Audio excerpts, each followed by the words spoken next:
ইসলামের মহান চার খলিফার অন্যতম দ্বিতীয় খলিফা ওমর ইবনে খাত্তাব রাদিয়াল্লাহু তাআলা আনহু। রাসূল সাল্লাল্লাহু আলাইহি ওয়াসাল্লামের একটি হাদিসে বলা হয়েছে, তারপর যদি কাউকে নবী করা হতো তিনি হযরত ওমর রাদিয়াল্লাহু তাআলা আনহু। রাসূলের কাছে প্রথম দিকে যারা ইসলাম ধর্ম গ্রহণ করেন তাদের ওপর নেমে আসে মক্কার প্রভাবশালীদের নির্যাতন। সেই নির্যাতন সহ্য করার মতো ছিল না, তবু ঈমানের ওপর ছিলেন তারা অটল। রাসূল সাল্লাল্লাহু আলাইহি ওয়াসাল্লাম এক পর্যায়ে দোয়া করলেন, হে আল্লাহ, ওমর ইবনে খাত্তাব এবং আবু জেহেলের মধ্যে তোমার কাছে যে বেশি পছন্দনীয় তাকে ইসলাম গ্রহণের সুযোগ দাও এবং তার দ্বারা ইসলামের শক্তি বৃদ্ধি করো। এ দোয়া কবুল হয় অচিরেই। হযরত ওমর রাদিয়াল্লাহু তাআলা আনহুর অন্তর আল্লাহ তাআলা পরিবর্তন করে দেন। হযরত ওমর রাদিয়াল্লাহু তাআলা আনহু ছিলেন তৎকালীন আরবের গুটিকয় শিক্ষিত লোকের অন্যতম। হযরত ওমর রাদিয়াল্লাহু তাআলা আনহু একদিকে ছিলেন কুস্তিগীর যোদ্ধা এবং অন্যদিকে বক্তা হিসেবে ছিলেন সুনামের অধিকারী। রাসূল সাল্লাল্লাহু আলাইহি ওয়াসাল্লামকে হত্যার উদ্দেশ্যে তলোয়ার নিয়ে রওনা দিয়েছিলেন ওমর। পথে সাহাবী নাঈম বিন আবদুল্লাহর সঙ্গে সাক্ষাৎ। নাঈম ওমরের উদ্দেশ্য আজ করতে পেরে বললেন, আগে নিজের বোন ভগ্নিপতির খোঁজ নাও, তারপর যেখানে যেতে চাও যাও। ওমর ছুটে চললেন বোনের বাড়ির দিকে। গিয়ে দেখেন বোন ফাতিমা কোরআন পড়ছেন, যে কোরআন নাজিল হয়েছে রাসূল সাল্লাল্লাহু আলাইহি ওয়াসাল্লামের ওপর।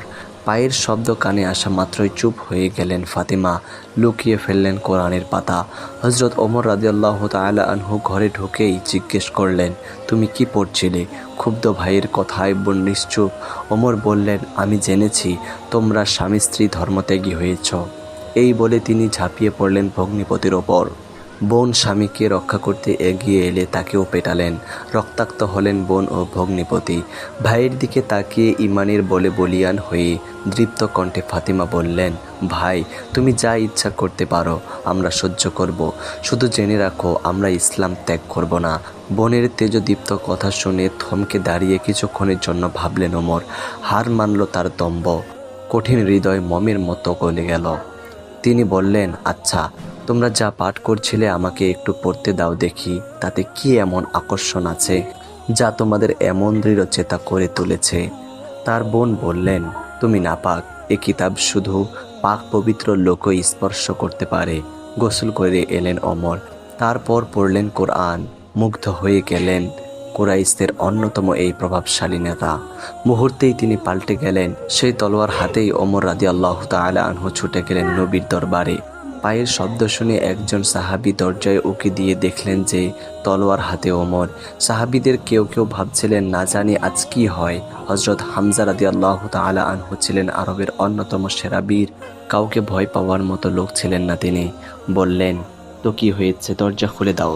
যদি খারাপ উদ্দেশ্যে এসে থাকে তবে তার তলোয়ার দিয়েই আমরা তাকে শেষ করে দেব। এই ঘটনার সময় রাসূল সাল্লাল্লাহু আলাইহি ওয়াসাল্লাম ছিলেন দরবারের ভেতর দিকে। সে সময় তার উপর ওহী নাজিল হচ্ছিল।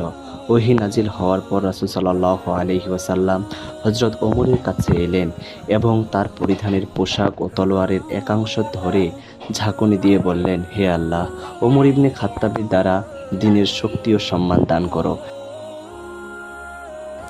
একথা শুনে হযরত ওমর রাদিয়াল্লাহু তাআলা আনহু রাসূল সাল্লাল্লাহু আলাইহি ওয়াসাল্লাম এর হাত ধরে বললেন, আমি সাক্ষ্য দিচ্ছি যে নিশ্চয় আল্লাহ ছাড়া কোনো মাবুদ নেই এবং আপনি আল্লাহর রাসূল।